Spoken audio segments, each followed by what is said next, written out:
मास मोनसेनि थाखाय एक्सटेनसन खालामदों बडि सोलायनायखौ निखिल बर' ছাত্ৰ সন্থাৰ সম্মানীয় সভাপতি দীপেন বড়ো উপসভাপতি খুৰমুদা ওয়াৰি সাধাৰণ সম্পাদক খনীন্দ্ৰ বসুমতাৰী প্ৰমুখ্যে সমূহ বিষয়ববীয়াক আন্তৰিক অভিনন্দন জনাইছোঁ।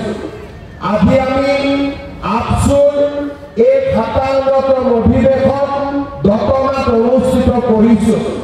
এই দতমাই হ'ল বড়োফা আৰু বড়ো জাতিৰ মহান নায়ক বড়োফা উপেন্দ্ৰনাথ ব্ৰহ্মৰ জন্মস্থান। আজিৰ এই পবিত্ৰ দিনটোত মই বড়োফা উপেন্দ্ৰনাথ ব্ৰহ্মৰ প্ৰতি অসমবাসী ৰাইজৰ হৈ গভীৰ শ্ৰদ্ধাঞ্জলি নিবেদন কৰিছোঁ। শ্ৰদ্ধা ৰাইজ, আজি আমাৰ মাজত কেন্দ্ৰীয় গৃহমন্ত্ৰী অমিত শ্বাহ ডাঙৰীয়া উপস্থিত আছে। ভাৰতৰ প্ৰধানমন্ত্ৰী নৰেন্দ্ৰ মোদী ডাঙৰীয়াৰ নেতৃত্বত আৰু কেন্দ্ৰীয় গৃহমন্ত্ৰী অমিত শ্বাহ ডাঙৰীয়াৰ মাৰ্গদৰ্শনত বড়ো ভূমিলৈ আমি স্থায়ী শান্তি উভতাই আনিবলৈ সক্ষম হৈছোঁ। বড়ো জাতিৰ আত্মনিয়ন্ত্ৰণৰ অধিকাৰ আজি সমগ্ৰ দেশে স্বীকাৰ কৰি লৈছে।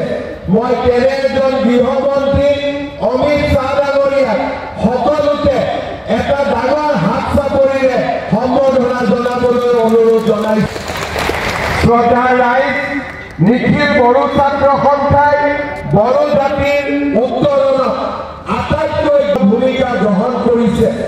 1967 চনৰ 15 ফেব্ৰুৱাৰীত কোকৰাঝাৰৰ ট্ৰাইবেল ৰেষ্ট হাউচত নিখিল বড়ো ছাত্ৰ সন্থা গঠনৰ গুৰুত্বপূৰ্ণ সিদ্ধান্ত লোৱা হৈছিল।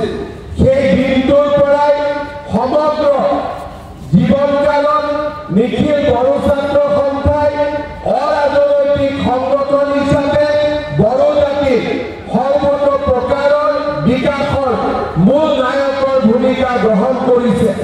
1986 চনৰ 31 মে দৰং জিলাত আপচুৰ অধিৱেশনত বড়োফা উপেন্দ্ৰনাথ ব্ৰহ্মই নিখিল বড়ো ছাত্ৰ সন্থাৰ সভাপতিৰ দায়িত্ব গ্ৰহণ কৰিছিলে। তেখেতৰ নেতৃত্বতে বড়ো সমাজে আত্মনিয়ন্ত্ৰণৰ অধিকাৰৰ সপোন দেখিছিল আৰু সেই সপোনকে পথ খেলি 2020 চনত প্ৰধানমন্ত্ৰী নৰেন্দ্ৰ মোদী ডাঙৰীয়া আৰু নিখিল বড়ো ছাত্ৰ সন্থা NDAP আৰু বড়ো জাতি আৰু সমগ্ৰ বড়োলেণ্ডবাসী ৰাইজৰ আশীৰ্বাদত গৃহমন্ত্ৰী অমিত শ্বাহ ডাঙৰীয়াৰ নেতৃত্বত নিখিল বড়ো ছাত্ৰ সন্থা NDAPৰ মাজত শান্তি চুক্তি স্বাক্ষৰ হৈছিল। শান্তি চুক্তি স্বাক্ষৰ হোৱাৰ পিছৰে পৰা আমি বড়ো জাতি আৰু বড়োলেণ্ডৰ সৰ্বাংগীন বিকাশৰ বাবে নিৰন্তৰ কাম কৰিছোঁ। মই আজি অত্যন্ত আনন্দিত যে আমাৰ বড়োফা উপেন্দ্ৰনাথ ব্ৰহ্মৰ সপোনক আজি আমি বাস্তৱত ৰূপায়ণ কৰিবলৈ সক্ষম হৈছোঁ। কোকৰাঝাৰত আমাৰ নিখিল বড়ো ছাত্ৰ সন্থাৰ শান্তি চুক্তিৰ প্ৰাক মুহূৰ্তত বড়োলেণ্ড ইউনিভাৰ্চিটিয়ে আত্মপ্ৰকাশ কৰিলেও পূৰ্ণাংগ ৰূপ লোৱা নাছিল।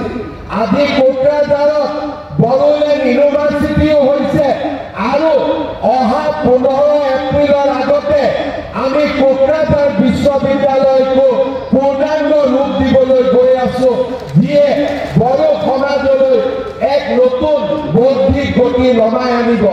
শ্ৰদ্ধা ৰাইজ, ইয়াৰ লগতে আমি সংকল্প লৈছোঁ যে আমি ওদালগুৰিতো বড়োলেণ্ড ইউনিভাৰ্চিটিৰ এটা নতুন কেম্পাছ নিৰ্মাণ কৰিম আৰু অহা 3 বছৰৰ ভিতৰত ওদালগুৰিত এখন নতুন মেডিকেল কলেজ নিৰ্মাণৰ কামো আমি হাতত ল'ম। শ্ৰদ্ধা ৰাইজ, ইয়াৰ উপৰিও প্ৰধানমন্ত্ৰী নৰেন্দ্ৰ মোদী ডাঙৰীয়াৰ নেতৃত্বত গেলেফু আৰু কোকৰাঝাৰৰ মাজত যি নতুন ৰেল লাইনৰ প্ৰস্তাৱ কৰা হৈছে, এই নতুন ৰেল লাইনটোৱে সমগ্ৰ বড়োলেণ্ডৰ আৰ্থ-সামাজিক পৰিৱেশৰো সম্পূৰ্ণ পৰিৱৰ্তন কৰিব। আমি ইয়াৰ লগে লগে বড়ো অঞ্চলৰ বড়ো লোক ছাত্ৰ সন্থাৰ লগত আলোচনা কৰি বড়ো মিডিয়ামত উচ্চতৰ মাধ্যমিক আৰু ইয়াৰ পিছত গ্ৰেজুৱেশ্যনলৈকে শিক্ষাৰ মাধ্যম হিচাপে নিৰ্মাণ কৰাৰ কামত আগবাঢ়িছো। কেইদিনমান আগতে অসম বিধানসভাত মই ঘোষণা কৰিছো যে আমাৰ বড়োলেণ্ড অঞ্চলৰ ৩৫খন উচ্চ মাধ্যমিক বিদ্যালয় আমি মডেল হাইস্কুললৈ ৰূপান্তৰ কৰিম, যাতে বড়োলেণ্ডত শিক্ষাৰ নতুন পৰিৱেশ নিৰ্মাণ হ'ব পাৰে। এই বছৰৰ অক্টোবৰ মাহত ৮ৰ পৰা ১০,০০০ যুৱক যুৱতীৰে লৈ আমি গুৱাহাটীৰ সৰুসজাই ষ্টেডিয়ামত বাগৰুম্বা আৰু বাৰদৈ শৃংখলা আমি বিশ্বত প্ৰতিষ্ঠা কৰাৰ বাবে সামূহিক প্ৰদৰ্শনৰো ব্যৱস্থা গ্ৰহণ কৰিছো। বড়োলেণ্ড অঞ্চলত ১২০০ মেগাৱাটৰ আৰু এটা নতুন শক্তি উৎপাদন কেন্দ্ৰ স্থাপনকে ধৰি আমি সমগ্ৰ বিটিআৰ অঞ্চলৰ আৰ্থ-সামাজিক উন্নয়নৰ বাবে নিৰন্তৰ কাম কৰি আহিছো। নিখিল বড়ো ছাত্ৰ সন্থাৰ অনুৰোধ ক্ৰমে আমি ৩১ মাৰ্চৰ দিনটো বড়োফা উপেন্দ্ৰনাথ বৰ্মন উপজা দিনটো আমি সমগ্ৰ ৰাজ্যতে ছাত্ৰ দিৱস হিচাপে পালন কৰিছো। আৰু এইবাৰ আমি সিদ্ধান্ত লৈছো যে দতমাত থকা বড়োফাৰ সমাধি আমি ৰাজ্যিক পৰ্যায়ৰ সমাধিৰ স্বীকৃতি দি ইয়াক আমি সুন্দৰভাৱে সজাই পৰাই তুলি প্ৰতি বছৰে ১ মে তাৰিখে বড়োফাৰ মৃত্যু দিনটোত আমি আনুষ্ঠানিকভাৱে ৰাজ্য চৰকাৰ আৰু বিটিআৰে একেলগে প্ৰত্যেক বছৰ আমি দতমাত পালন কৰিম, তেনে সিদ্ধান্ত আমি গ্ৰহণ কৰিছো। শ্ৰদ্ধাৰ ৰাইজ, আমি বিচাৰো যে বড়ো চুক্তি আখৰে আখৰে পালন হওক। আজি আমি বড়ো চুক্তিৰ পিছত ৮১খন গাঁও নতুনকৈ বিটিআৰত সমাহিত কৰিছো। বড়ো ভাষাৰ সংৰক্ষণৰ কাৰণে বড়ো ভাষাৰ সঞ্চালকালয় নিৰ্মাণ কৰিছো।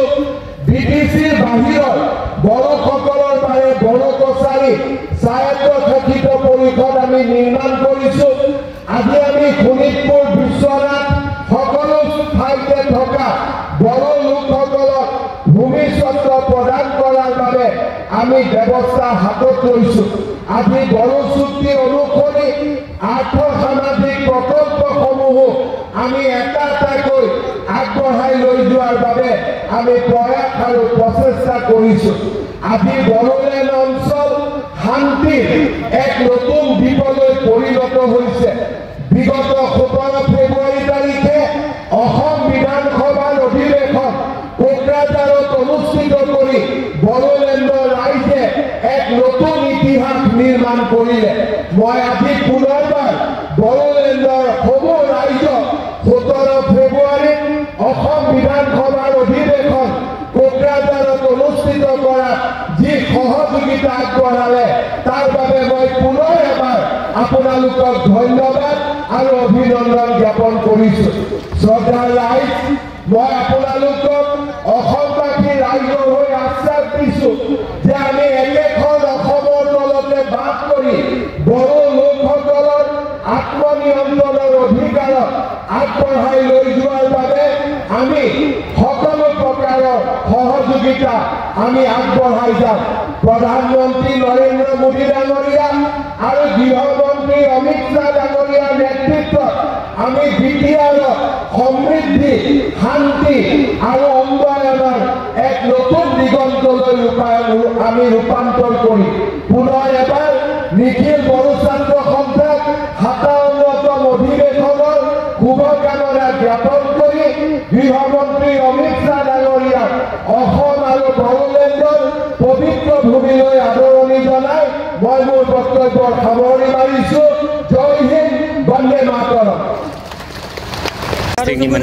जों बाक्सानि अबे साइडनि? बाक्सा दक्षिण बाक्सा ओनसोल। बेहाय दंफैयोमोन थान्दैयाव सानथाम थादों। माबायदि मोनखो? एक्सपिरियेन्सथ' मोजाङानो। मोजां। जानाय थानायफ्रालाय? जानायफ्राबो मोजांखौनो होनांगोन। खस्थ' खालामना जानांगौ आरो एसे बिदि प्रग्रामफोरावथ' एबसुनि प्रग्रामफोराव साबसिनानो जादों ना मारै? साबसिनानो ना? होनांगोन। दे गोजोननाय थाबायसै ओमफ्राय बडिफ्रा सोलाय सोल' जाबाय नामा